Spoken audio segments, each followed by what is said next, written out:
So this is about Kathleen Moore and her murder. Collin Knapp, probable cause. Which I know a lot of people have figured out there was an arrest. The Pasco Sheriff's Office, along with the State Attorney's Office, I want to thank Bruce Bartlett for his leadership there. We've arrested Collin Scott Knapp with second-degree murder. So a lot of the information I have is still preliminary. This is still an ongoing investigation. Sergeant Rosa is here. He leads up the Major Crimes Unit. There are some things we can answer. There are some things that we cannot answer. And there's some things that we shouldn't answer. It's important to note, I found this on Pinellas County, and it says it's an unofficial court record. No one had been able to contact Kathleen after she left Pinellas County. This was highly unusual. Friends had been trying to contact her since the last time she was seen on November 28th. Homeless man Vincent Johnson answered Kathleen's phone.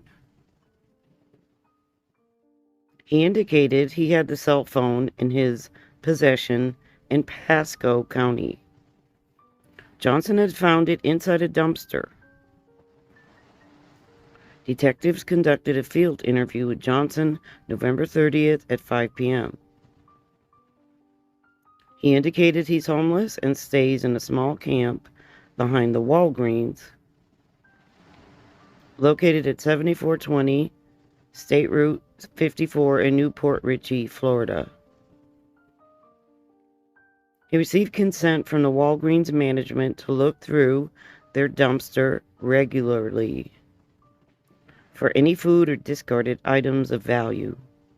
Johnson makes a point to look in the dumpster on a daily basis. He was looking through the dumpster on November 30th around 11 a.m. and found a cell phone which was easily accessible and not hidden deep within the dumpster. The phone was powered down and he powered it back on. He found it to be passcode protected and noted the battery to be at 4%. He told detectives that the mobile data for the device was turned off, so he turned it on, which he was able to do without the passcode. He kept the phone in his possession and traveled along 7 Springs Boulevard in Port Richey. He received a phone call from a female who told him the phone belonged to a missing person. He then returned to the Walgreens where he provided the phone to management. Detectives confirmed with Walgreens. No cameras faced the dumpster. Detectives took custody of Kathleen's cell phone, a Motorola, in a blue case. They spoke with Connor Burton, Kathleen's roommate in Largo, Florida. Burton received a text message from Kathleen November 28th around 10 p.m. She texted, "Being accused of things I'm not." Kathleen mentioned she wished she could find a nice guy to be with. Burton replied, but he never got a response from Kathleen. Burton found it odd that Kathleen didn't post anything on Facebook since November 28th. On November 30th, at approximately 6:30 p.m., detectives went to Collin Knapp's house on Carmel Avenue. They spoke with Collin Knapp in a non-custodial interview. Collin Knapp stated that he spent time with Kathleen Moore and several friends in Pinellas County on the evening of November 28th, 2021. Knapp told detectives he and Kathleen returned to his residence in his 2006 black Cadillac bearing Florida tag 2917XC. Collin Knapp confirmed that he and Kathleen Moore shared a romantic relationship, and they planned to stay at his residence for the night. So Kathleen Moore left her own vehicle at a friend's house in Pinellas County. He and Kathleen Moore arrived at his residence after midnight on the morning of November 29th, 2021. Once inside his residence, they got into an argument about what to eat. Knapp described that both he and Kathleen were intoxicated, and she got upset and indicated she wanted to leave the residence. Knapp said he unlocked his vehicle so she could retrieve her backpack, at which point she left his home on foot in an unknown direction, while he returned inside his home to play Xbox video games. Knapp estimated this time to be between 12:30 and 1 a.m. He claimed he did not leave his home after that time.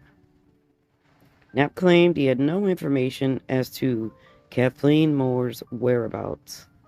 Detectives smelled a strong odor of cleaning chemicals throughout the house. Detectives noted they were allowed to access the entire home with the exception of 2 bedrooms that Knapp said were rented by his roommate. When detectives mentioned how clean his house smelled, Knapp told them November 30th was his day off from work, so he spent the day cleaning. Because his dog sheds quite a bit. 2 homes to the east of Knapp's residence had surveillance cameras. Cameras at both homes captured a black Cadillac going west on Carmel, November 29th at 12:21 a.m. It was then seen traveling east on Carmel at 1:20 a.m. His vehicle traveling west at 1:20 a.m. refused his statement that he didn't leave the house after Kathleen left. Detectives conducted a secondary non-custodial interview with Collin Knapp at his residence on November 30th around 10:30 p.m. Knapp allowed the detectives to search his home and both of his vehicles, his Cadillac and his landscaping trailer, and consented to have his cell phone downloaded. Collin Knapp was noted to have an abrasion to the knuckles on the top of his right hand, which he attributed to falling and bumping it while being upset about an NFL football game November 28th. Knapp told detectives he played Xbox games online after Kathleen left. And he did, in fact, leave his residence on November 29th around 1:15 a.m. to drive to his place of employment, Harold Seltzer's restaurant in Port Richey, Florida, to do an inventory on their meat to determine what needed to be ordered, and then allegedly returned after completing that task. Knapp gave conflicting statements, including one where he claimed he was too drunk to drive Kathleen to a McDonald's when they got home, but then he drove to his place of employment. Knapp also said Kathleen left his home on foot, but also made statements that an unknown person picked her up. Detectives did not locate or observe any surveillance footage of Kathleen ever leaving his house. Knapp said that when Kathleen left, she was wearing a light blue RUGRATS sweatshirt. Surveillance footage from the 7-Eleven located on Seven Springs Boulevard in Newport Richey showed Knapp arriving in a Steelers NFL jersey, dark shorts, and sneakers November 29th at 12:15 a.m. Knapp was seen on surveillance at Harold Seltzer's at 1:27 a.m. on November 29th. He was driving his 2006 black Cadillac, parked it near a large industrial dumpster next to the side entrance of the restaurant. He ultimately left the restaurant at 1:53 a.m. Collin Knapp was observed to be wearing gray pants, a gray shirt, and brown work boots. Detectives found a Snapchat video from November 28th at 11:02 p.m. showing Kathleen wearing a light blue RUGRATS sweatshirt on her phone.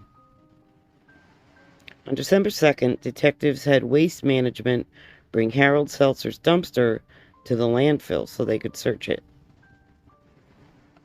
It was a 30-yard dumpster with a compactor attached. Waste Management confirmed it had not been dumped since November 6, 2021. Harold Seltzer's uses the dumpster exclusively and pays for its use. Once the dumpster was emptied, it was noted to contain mostly clear restaurant garbage bags containing rotten food. Detectives observed several large black garbage bags different and unlike the other more numerous and clear bags. When detectives opened the black bags, they made a gruesome discovery. And this is a trigger warning. They located a black and gray bed comforter with a significant amount of blood on it. A red bed sheet with apparent blood on it. A white mattress cover with a significant amount of apparent blood on it.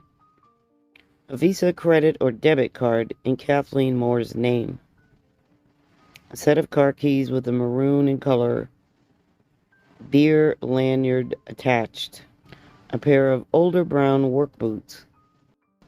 A gray shirt, men's gray cargo tight pants with apparent blood on them. A black women's bodysuit.